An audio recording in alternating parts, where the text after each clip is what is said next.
तर शेतकरी मित्रांनो, तुमचे स्वागत आहे माझ्या हवामान अंदाज या YouTube चॅनलमध्ये। पावसा संदर्भ बातमी अशी आहे की काही जिल्ह्यामध्ये अतिवृष्टी 24 तासांमध्ये आपल्याला पाहायला मिळेल आणि काही जिल्ह्यामध्ये अशी बातमी आहे की पुढच्या 48 तासांमध्ये महाराष्ट्र आदरणार। या काही जिल्ह्यामध्ये अतिवृष्टीचे प्रमाण आपल्याला दिसेल। तर शेतकरी मित्रांनो, त्यापूर्वी तुम्ही चॅनलवर नवीन असाल तर चॅनलला सबस्क्राइब करा आणि बेल आयकॉन दाबून ऑल करा। आपण हवामान अंदाजाची व्हिडिओ बघू। मराठवाड्याकडे पाहिले तर आजच्या दरम्यान औरंगाबाद, जालना, नांदेड, बीड, लातूर, परभणी, हिंगोली या काही भागामध्ये या काही जिल्ह्यामध्ये आज जोरदार स्वरूपाचा पाऊस आपल्याला दुपारनंतर किंवा मध्यरात्री आपल्याला दिसेल। या अंदाज तुम्ही लक्षात ठेवावे। मराठवाड्याकडे सर्वात जास्त पाऊस होणार आहे आजच्या आणि 2-3 दिवसाच्या दरम्यान। विदर्भाकडे पाहिले तर अकोला, अमरावती, नागपूर, खंडवा, गोंदिया, भंडारा या काही जिल्ह्यामध्ये विदर्भामध्ये अतिवृष्टी पाहायला मिळेल पुढच्या 48 तासांमध्ये। या अंदाज तुम्ही लक्षात ठेवावे। पुढच्या 48 तासांमध्ये विदर्भाकडे थोडा जास्त पाऊस होणार आहे या अंदाज तुम्ही लक्षात ठेवावे शेतकरी मित्रांनो। नंदुरबार, मालेगाव, जळगाव, खंडवा, नाशिक, वलसाड या परिसरामध्ये जास्त पावसाला सुरुवात आज मध्यरात्रीपासून आपल्याला दिसेल आणि पालघर, मुंबईमध्ये पावसाला सुरुवात दुपारनंतर आपल्याला जास्त दिसेल। पुणे, अकलूज, सातारा, सोलापूर, कुर्बर्गी या काही भागांमध्ये जास्त पावसाला सुरुवात आपल्याला आजच्या दरम्यान दुपारनंतर किंवा रात्रीच्या दरम्यान दिसेल।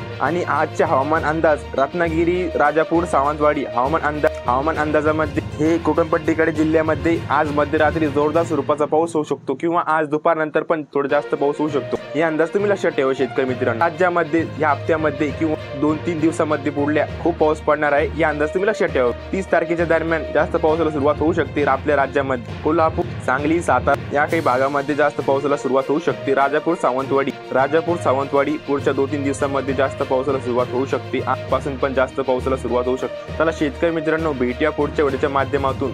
नवीन असाल तर चॅनलला सबस्क्राइब करा आणि बेल आयकॉन दाबून ऑल करा। लगेच तुम्हाला नोटिफिकेशन भेटेल। Bye bye.